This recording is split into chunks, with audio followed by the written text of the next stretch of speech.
All across Wisconsin, hunters are gearing up for the 2020 gun deer season.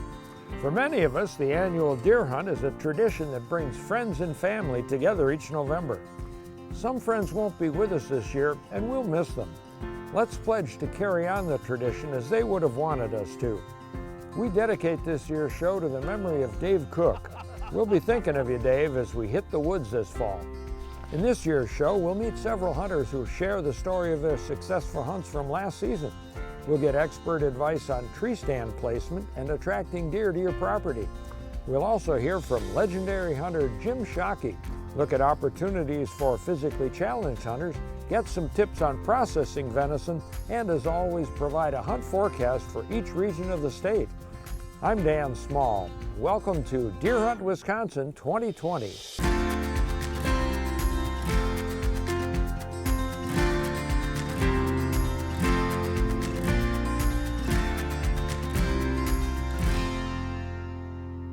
Many deer hunters wouldn't miss opening day, let alone the entire season. But some hunters give up hunting for a variety of reasons, and some return to the sport later, often with the help of a friend or relative. Charles Beadlow gave up hunting, and then he came back to it thanks to help from his friend and mentor, Joe Russo. Well, I grew up hunting. My father, he grew up in Ohio, and that was part of his family tradition growing up. And it was something I was very eager to do as a child. I went hunting with him many times, even before I could legally go, and just kind of observed what he was doing. And the excitement couldn't compare to the first time that I saw him take a deer. And it was so exciting to me to see that. And I wanted to do that so badly, and I did. My first year where I could hunt, I legally took a deer. But he passed away in my middle teens. And at that point, just going out in the woods was a sad affair. I bought a license the next year, and I sat in the tree stand, and I just thought to myself, why am I even here? Without him, it wasn't the same. About 15 or 16 years passed, and I was talking to Joe Russo. I've known Charles since he was in 7th grade, so we've always been in close contact. Charles came over probably, it was about a year ago maybe, and he said, I want to start doing some things with hunting. And I have 80 acres of property out here, and I said, hey, you're welcome to come out hunting on my property anytime you would like. And so he set me up in one position on his property while he was on the opposite corner of the property. I was sitting on my stand this morning, and I said to myself, the most important thing today for me would be for Charles to be successful. One of the reasons I feel that way is because it's been over 10 years. Charles' father passed away, and I know he hadn't been hunting since that time, and I know he really enjoyed it. And here he was going to give it a try again. The buck came in, a little spike, and I was able to turn around and get a good shot on him. A few bounds later, he was down. I heard the shot that seemed like it was from the direction where Charles was sitting. I decided to take a walk, and when I got down there, I looked at Charles and I gave him the thumbs up, and he gave me a thumbs up, and he showed me that he had gotten a spiked buck. I was just overjoyed by that. I know Joe Russo because he was my high school shop teacher, and so he's been a positive influence in my life, and I was glad that he was happy to hunt with me today. This year, deer hunting regulations are combined with regulations for small game, waterfowl, and turkey hunting in one booklet, which you can pick up at any licensed vendor or download from the DNR website.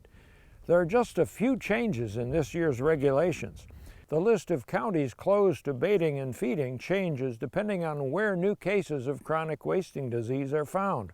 The list of counties that offer an antlerless-only hunt and/or extended archery and crossbow season has changed, and there are 3 bucks-only deer management units for 2020. You can purchase your license and select your antlerless tags, now called harvest authorizations, online through the Go Wild system or at a licensing agent. With each deer hunting license, you'll receive 1 buck harvest authorization valid in any unit statewide, and 1 or more farmland zone antlerless deer harvest authorizations valid in the deer management unit and land type of your choice. You no longer have to validate a carcass tag in the field or attach it to your deer, But while hunting, you must still carry proof that you have a license and the appropriate harvest authorizations for the area you're hunting and the type of deer, buck or antlerless, that you shoot. Proof can be in the form of a Go Wild conservation card, your authenticated Wisconsin driver's license, printed copies of your license and harvest authorizations, or a digital copy of these documents displayed on a smartphone or tablet. With each license they purchase, youth hunters 17 and under will receive a junior antlerless deer tag valid for taking one antlerless deer in any unit statewide. Youth hunters are not required to specify the zone or unit, but they must indicate whether they plan to hunt private or public access land. There are special opportunities for Class A or C disabled hunters as well. Bonus antlerless harvest authorizations went on sale in August and are sold out for some units and land types. They may be purchased at the rate of one per day until the unit is sold out or the season ends. All deer taken must be registered by 5 p.m. on the day after harvest, and you'll need your harvest authorization number to do that. You can register a deer easily online or by phone. Instructions are printed right on the harvest authorization tag. You may also register a deer at participating walk-in stations. We'll have a link on the Deer Hunt Wisconsin Facebook page, or look for one of these deer registration station signs. This year, the 9-day firearm season runs from November 21st through the 29th. The muzzleloader season runs for 10 days immediately following the gun season, November 30th through December 9th. In all Metro Zone subunits, the firearm season runs through December 9th. Some Metro subunits offer free antlerless harvest authorizations, so check the regulations for these changes before you hunt. The 4-day statewide December antlerless deer hunt will run from December 10th through the 13th. The antlerless only holiday hunt runs from December 24th through January 1st in all or part of the 32 farmland zone counties shown on this map. To participate, you or someone in your party must have an unused antlerless harvest authorization for the unit where you're hunting.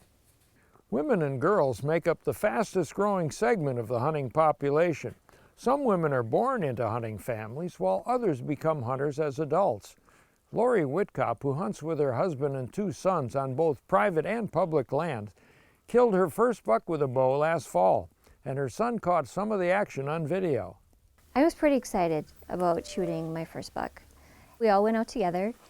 Gunner was sitting not too far from me, and this buck was by his stand, and then it came over towards me, and after a little bit of waiting, he presented himself with a good shot, good clean kill, and so I took it.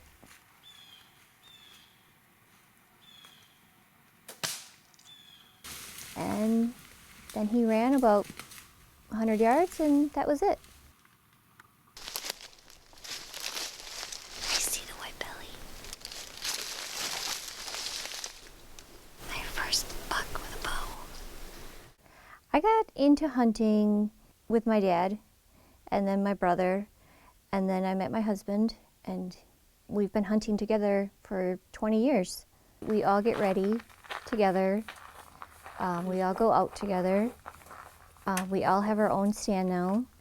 Hunting on the electric bikes has changed a lot for me. It used to be a half-hour walk. Now it's like 5 minutes from here. I used to get pretty sweaty. You know, if you have to wear a lot of clothing, you have to carry a heavy gun. Now, I don't even get warmed up. I love the electric bike. When I was young, hunting was just part of what we did. To me, it was a normal thing. I say try it. I mean, it's another thing that you can do with your family. It just brings you closer together. It's fun. Like Lori Whitcop, most bow hunters and many gun hunters today hunt from tree stands. And if you hunt on public lands, you'll see more bucks if you put your stand where other hunters are unlikely to go. Here's Michael Murphy of Whitetail Sanctuary Solutions with some advice on choosing a good spot for a stand on public land. There's a lot of information out there for you to utilize to determine that perfect spot for your hunting stand. One of the options you have is aerial views, contour maps. You can get those on Google, you can find it on the internet, you can go to map stores, and there's many phone apps as well. Once you've collected that information, first thing you want to do is look at a spot where no other hunters want to go. The number one thing that mature bucks avoid is human pressure. So you're looking for a spot that's not easy to get to. If that has an elevated area that's surrounded by water and you have to walk through water to get there, that could be a great location for a mature buck to bed. An island in the middle of a marsh is an ideal location for a stand. Look for natural pinch points that funnel deer into an area like this well-used trail with woods to the right and a thick swampy area to the left. This is a great location for a stand. When you're looking at that public property to hunt, don't overlook a great piece of information that's out there, and that's the private landowner that lives nearby. Meet with those neighboring property owners to determine how the deer are accessing that land, and get them a gift certificate as a thank you. Now that you have this information, you can utilize this to take that large hunting parcel and reduce it down by 75% to determine your scouting area. Scouting public land is a must. Be prepared for a long walk and wear the gear that you're going to wear when you're hunting so you work all the kinks out before that hunt. Do your homework and you will be rewarded. Deer numbers vary from region to region and even from one county to the next depending on available habitat, agricultural crops, and past harvest. Overall, though, our deer herd's in great shape, and Wisconsin continues to be a national leader in record book entries. And there are ample opportunities to see and harvest deer in most parts of the state. Here's a forecast for the upcoming gun deer season provided by deer biologists from around the state.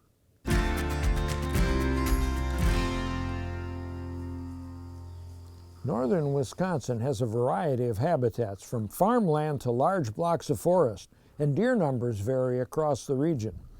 Last winter, some areas saw mild conditions, while others experienced their second severe winter in a row. Forest, northern Marinette, and northern Oconto counties have bucks-only hunting this fall. In all other counties of the region, some antlerless tags are available. Areas that experienced mild to moderate winter conditions last year can expect to see an increase in deer numbers, but areas where the winter was severe last year, you'll see fewer deer this year. Heavy snow during last year's gun season in parts of the north decreased the harvest, so hunters can expect to see more mature bucks there this year. Spring greenup was early, quick, and lush, providing much-needed forage for winter-stressed deer, which appears to have helped fawn production across the north. Public land is abundant in county, state, and national forest, and hunters looking for new areas to hunt on public land should seek out 5 to 10-year-old aspen clearcuts and areas with a lot of mature oaks, as this year's acorn crop was another good one.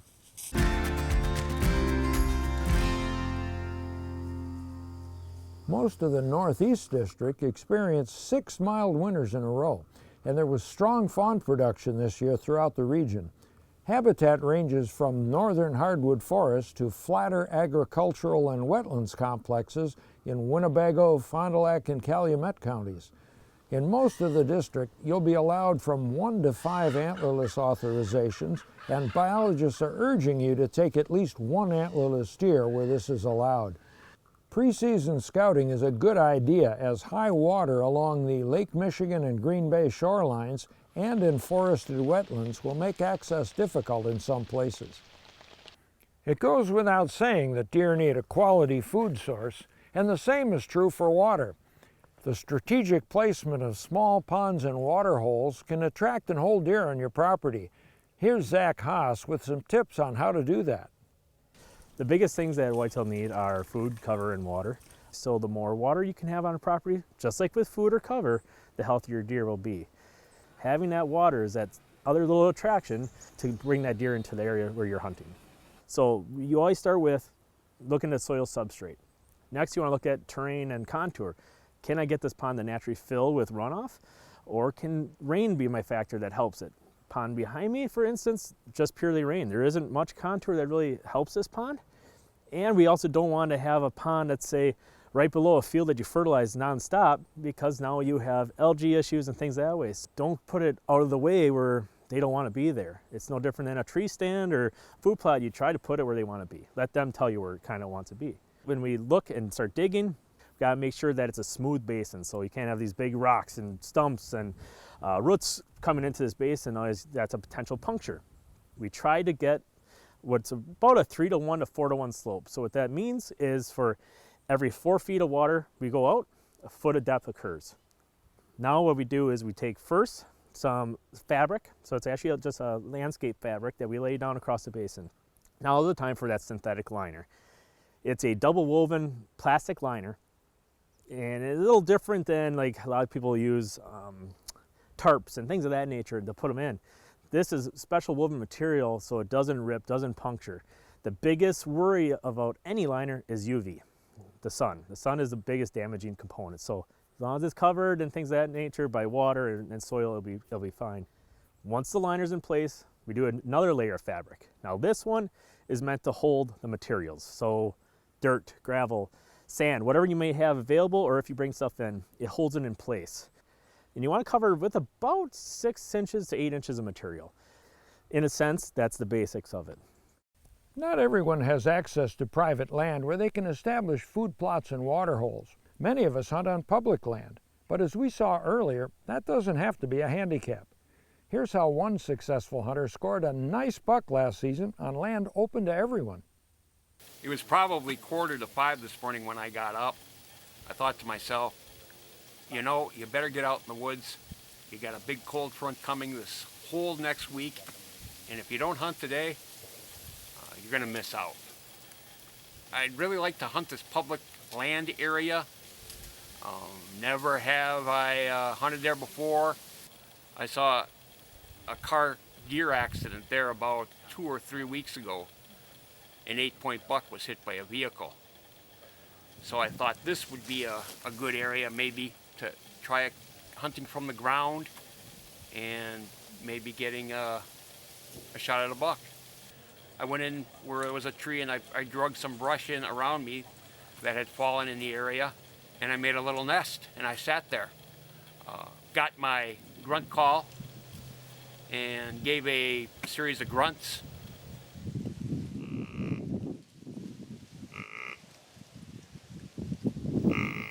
It was probably maybe 2 minutes later, I heard a twig snap. And it was a buck, caught the movement that I had made, but still couldn't make me out with the snow camo on. It started moving through the field again, and at that point, I thought I better take a shot. I had to shoot between 2 trees. I actually had to cant the bow so I could shoot through the trees. I made the shot. I heard that hollow thud you hear when an arrow impacts. So I knew I made a hit. How good it was, I wasn't sure. So I waited 10-15 minutes before I actually went out and I checked for blood. And where I went where the deer was standing, sure enough, there was blood there. I backed out, sat in my stand for another half hour, 45 minutes, then went back and checked again, and sure enough, the blood trail got heavier and heavier. I walked maybe 150 yards on a pretty good blood trail and ended right here with this buck. So it was just an awesome morning. Public land, anybody can hunt it. Nobody does. I went in there and was lucky enough to make it all happen. Not the biggest buck in the world, but it was an awesome morning. A lot of fun. The Mentored Hunting Program allows hunters of any age to obtain a license and hunt without first completing a hunter education course. Regardless of age, the hunter must stay within arm's reach of a mentor, possess an appropriate hunting license and tags, and comply with all hunting laws. The mentor must be at least 18 years of age and is subject to other restrictions outlined in the Hunting Regulations booklet. In addition to the Mentored Hunting Program, Wisconsin has increased efforts to recruit, retain, and reactivate hunters through the Learn to Hunt and Learn to Hunt for Food programs, and these are run by sportsmen's clubs and other local groups. These programs train novice adult hunters with demonstrations, hands-on field instruction, and a one-on-one hunting outing with an experienced mentor. No licenses or hunter education certification is needed to participate. These programs are also looking for volunteer mentors. We'll tell you where to find more information later in the show.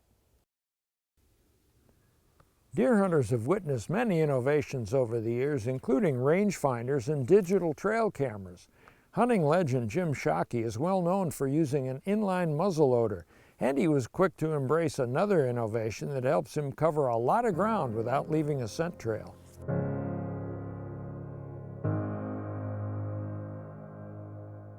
Hunting isn't just a hunting season activity. That's a fallacy. It's like the people that say that hunting is all about killing an animal. That's a tiny, tiny little piece of hunting. And the hunting season is a tiny, tiny little piece of the year of hunting that is available to everybody and should be taken advantage of if you're a hunter. Once summer comes and you can actually see the deer growing antlers, then of course you should be scouting. It's going to increase your odds of being in the right place during the actual hunting season. So to me, the hunting season is a tiny part of hunting, just as the kill is a tiny part of a hunt. You ready? Yeah.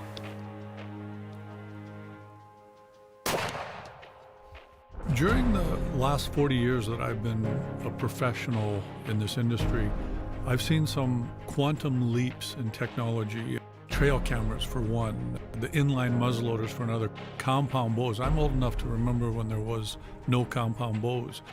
And it may not make a huge difference. It doesn't jump my odds up to 99%, but it does incrementally increase my chances of succeeding in getting the animal I'm after. I'm a huge proponent of using ethical means of increasing your odds, regardless of how tiny that increase might actually be. And now we have things like vehicle improvements that I think are the next big step, and especially my Quiet Cat bike.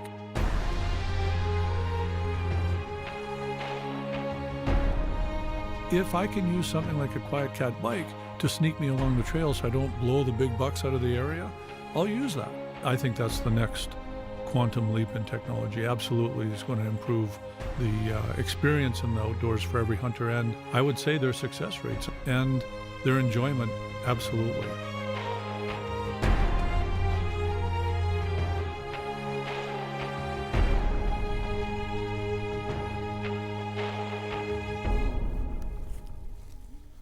An e-bike just might be a game changer for you as well.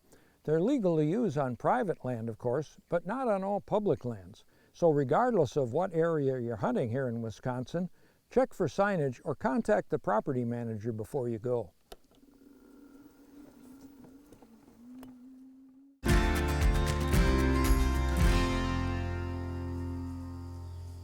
Deer numbers are up in most southern counties, and hunters will have plenty of opportunity to fill the freezer this season. Deer habitat varies greatly across the South, however. Deer are more abundant in the western and central counties, but mature bucks can be found all across the district. Most deer in the southern district are taken on private property, which makes up more than 90% of the landscape. However, excellent deer hunting can also be found on county, state, and federal land here.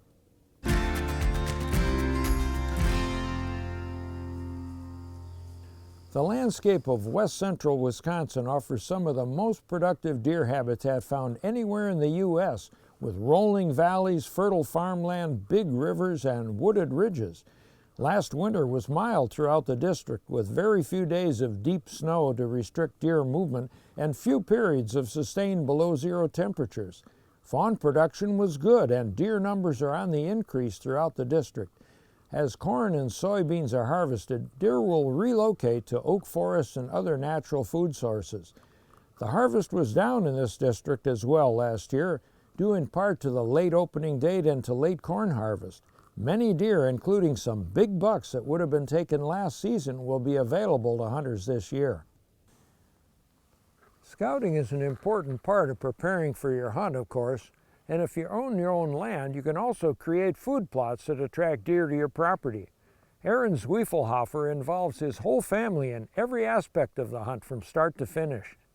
It's a great help having the whole family, my son Alex to my daughter Amber to my wife Raina. My stepdad helps a lot. Sometimes my brother helps a little bit. In fact, I couldn't do it by myself, and you need to have somebody to help you, and my family has always been there for me, and it's fantastic. There's a lot that really goes into a hunt. It's not just sitting up there in the stand. There's a lot of work owning your own land that goes in prior to being up there. Recently, we purchased a tractor and we've had a four-wheeler, so we've been farming the land now for 2 years and doing food plots and corn. It's a lot of work, but it is all worth it when you get that deer down, and it's a big deer. I used to watch my husband practice bow hunting in the backyard. Didn't grow up around guns, didn't grow up around hunting, so I wasn't sure if it was something I wanted to try, but the archery aspect of it actually really intrigued me. And still, even after I purchased the bow, learned how to shoot, and felt confident enough to go sit in a stand, I still was unclear as to whether or not I still would be able to hurt an animal.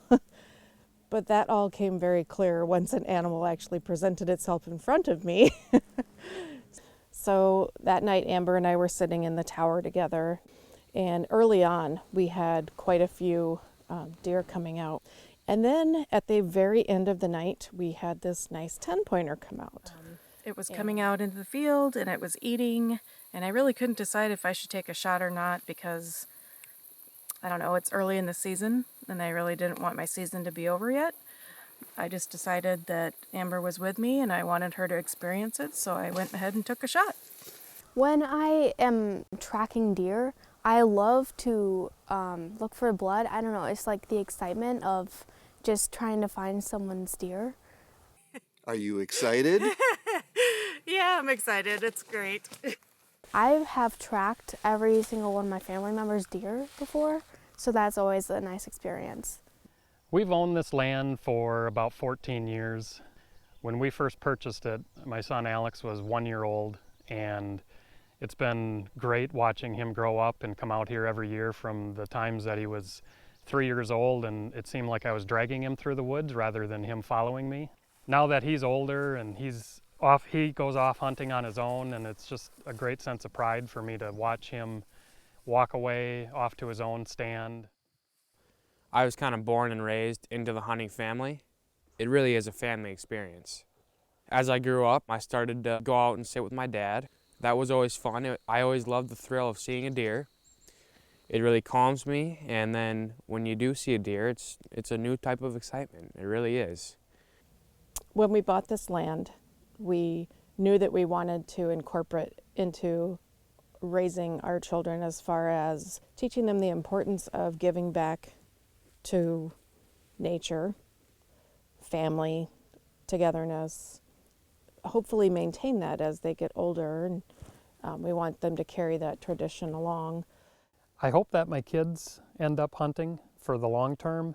If they don't, that's fine because everybody's their own person, but I think hunting is a great way to spend time with your family. It's something that the kids will remember for the rest of their lives. It's something that my wife and I can be proud of, teaching them how to hunt. And it's not just about hunting, it's spending time together, it's spending time at the cabin. It's really about memories more than anything, and those are memories that nobody's ever going to forget. Not every hunter can get around in the woods easily. Hunters with a physical disability are especially challenged, but there's a mode of transportation that can make it possible for almost anyone to get out and hunt. Here's Monica Spaney, founder and president of Access Ability Wisconsin, to show us how easy it is to hit the woods in a tracked outdoor wheelchair. It was phenomenal. For the first time, being a wheelchair user, I could actually move around on the ground and not have to worry about falling out. I could go through grass, I could go through the marsh, I could walk or roll by myself. It was frustrating in a regular wheelchair because then if there was a harvest, I had to sit and wait for the truck to come and somebody to lift the blind, get back in the truck, then see what they brought to me, where in this chair I can go where the harvest is. So I get to live the whole experience, and that in and of itself is incredible. As a hunter, I've been very successful pheasant hunting, turkey hunting. I got to go to Wyoming and I harvested a mule deer and an antelope before a Wisconsin whitetail. Can you believe that? And I was also lucky enough to be awarded the Pathfinder Award from Safari Club International. And I got to go to Africa and take a blue wildebeest, a black wildebeest, and a variety of other animals. I also use the outdoor wheelchairs to birdwatch, to fish from shore where it's on unlevel ground, to take my dogs for a walk, to hold my husband's hand while I'm going anywhere I want. We are able to not have people worry about us falling out of our chairs. So it's freeing to know that we can go where we want to go. And we can go over logs and through the water, or we can just go sit quietly in nature and just watch. The people who love us normally don't want us to be outdoors by ourselves because they know something could possibly happen in an everyday situation where we might be using a wheelchair, a walker, a cane, or have heart issues. So this allows freedom and independence. You're able to be outdoors and experience the outdoors almost like walking again. The DNR is conducting a multi-year study on the impact of chronic wasting disease on deer populations in southwest Wisconsin. Researchers have put radio collars on more than 1,000 deer, bobcats, and coyotes. If you hunt in that area, collared deer are fair game, and if you shoot a deer with a radio transmitting collar, call the number on the collar so researchers can retrieve it and provide information on your deer. Hunters are encouraged to have their deer tested for chronic wasting disease, especially in surveillance areas surrounding the locations of recent CWD-positive deer. Chronic wasting disease sampling stations are located around the state, and some are staffed by DNR personnel or registration station employees, but many are self-service kiosks. Spend every opportunity with family and friends outdoors while we can. You never know what tomorrow may bring. On a rainy day like today, I get this phone call from my mother on Tuesday morning that my mother needed some help to get my father up off the floor. So, yeah, I said, yeah, I'll be right out, Mother, and went out there and helped my dad up off the floor, walked him out to his chair, and, you know, he seemed to be doing okay and everything, and then Mother called and a couple hours later says, hey, I just took Dad up to the hospital and Dad's got the COVID-19 coronavirus. It's like, oh man, like, you're kidding me, Mother. I says, can't be. Next day I get a phone call from the county health nurse.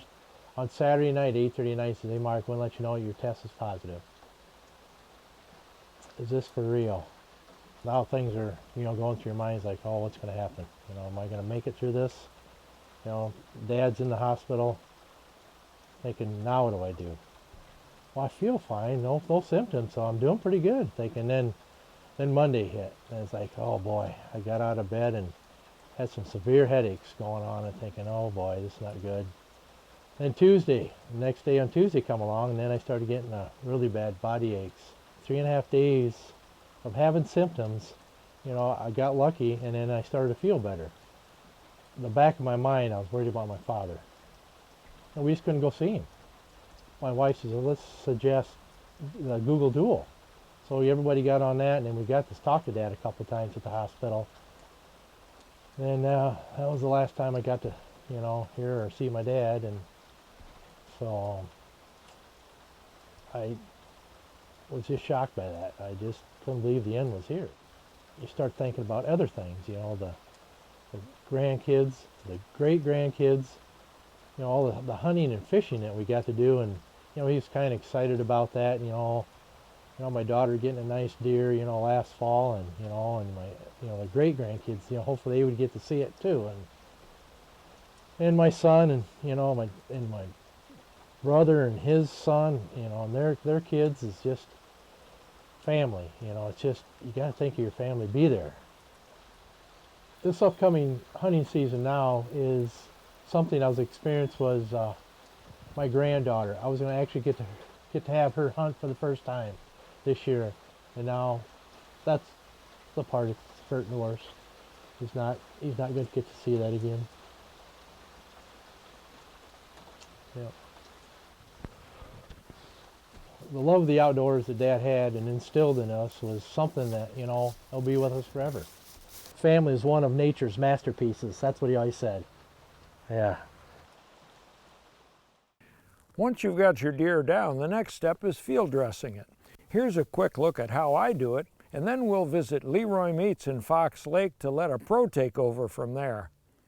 There are a number of ways to field dress a deer. We've got a nice adult buck and a good-sized doe here, and I'll show you how I do it. And the first cut is actually right around the anal opening. Now you can just cut off the genitals if you want to. If you remove them like this, you'll actually be able to pull them back through the body cavity with the rest of the entrails. We'll come up to the brisket and find the bottom of the breastbone, and I'm going to make a puncture, not too deep.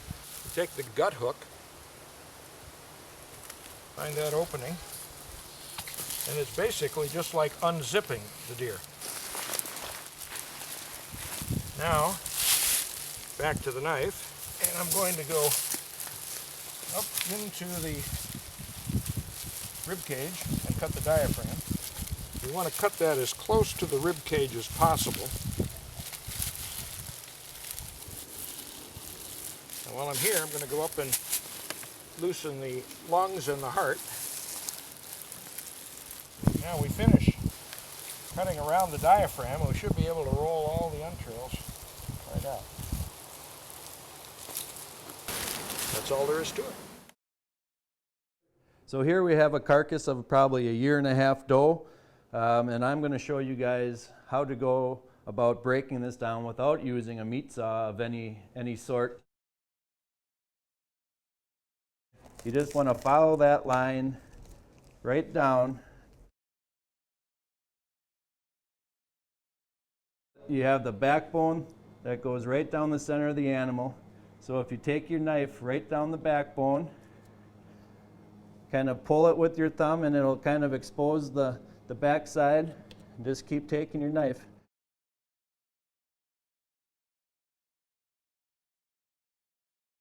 There's a pelvis bone right here. So you just take your knife and you follow that bone down. And if you're coming towards the cavity, eventually you're going to hit a ball joint. And that ball joint exposes itself right here. So the idea is to get behind that ball joint, and there's a little tendon that holds this into the socket. So you got to pop that tendon, get around that hook, come back down, come back towards that. You can see how that then exposes itself. So you get right in between there, and you just follow that bone straight down. So you want to go right in between that brisket, and you just keep pulling it, and it will start to separate. Follow it nice, right down that length of the animal. You make a slit, and you go ahead and turn your knife, go straight down the backbone, and you go ahead and you spin the animal. So you just want to get your knife right on top of those bones where the tenderloin was laying, slowly moving yourself down the carcass. And you just keep on working down, using your thumb to always pull the meat away from the bone, and the back strap comes out right to the base of the neck. You find the vertebrae on the animal here, and you get the ribs cut up to it, and you go ahead and just put your knife right in the middle of that vertebrae, and then it separates. And go ahead, and cut that straight through, a little tug down, and it pops right off. Come right down that vertebrae, and we're going to just follow that straight up. You just keep working your knife right over them, and then you get all that veins and all that glands out of there. If you just get in between the connective tissue, you just pull that off right down to the center of the animal.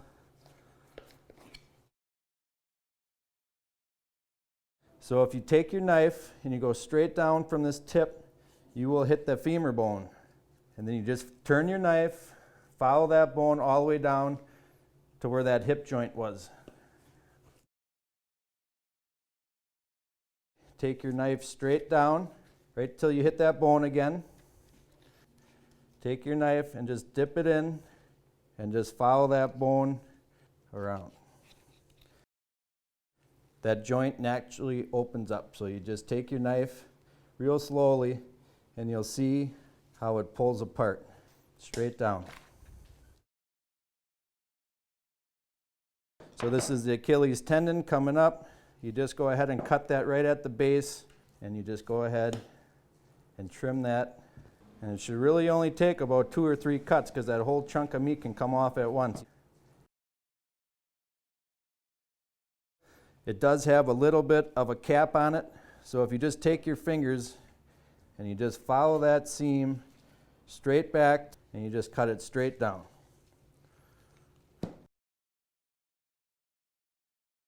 And then we prefer to butterfly just to make it a little bit larger portion. So when you butterfly, you don't go all the way through initially. You go right down to the table, just letting a real thin piece of meat. Then go ahead and duplicate that same width and go straight through, open it up, and then you have a nice butterfly steak.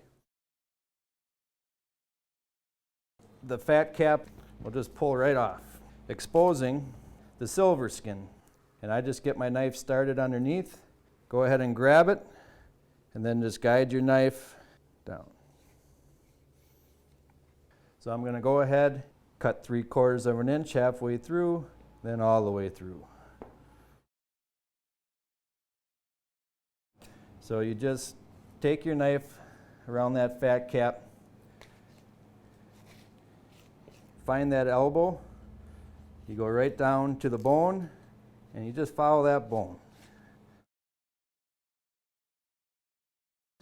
So here's the clod. If you just follow that across and you start down one side, just like you're pulling the back straps off the back, you just follow that bone, go ahead and turn your knife, and then you can trim that meat right off that bone. Go ahead and do it on the other side. So those are some scrumptious bites ready for the grill. Before you head into the woods this season, be sure to sight in your firearm. And you can do that at a number of private and public ranges around the state.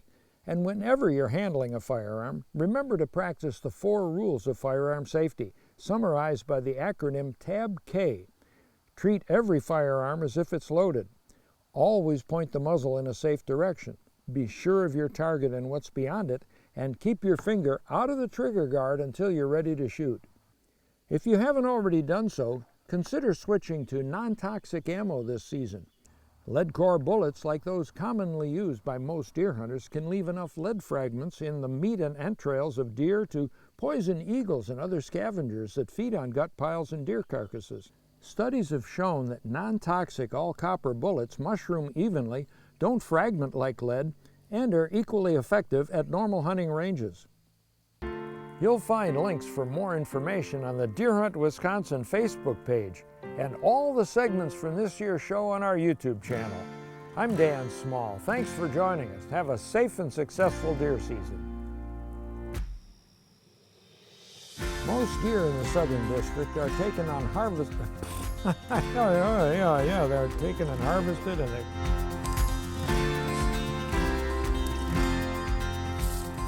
and they're equally as effective at normal hunting ranges.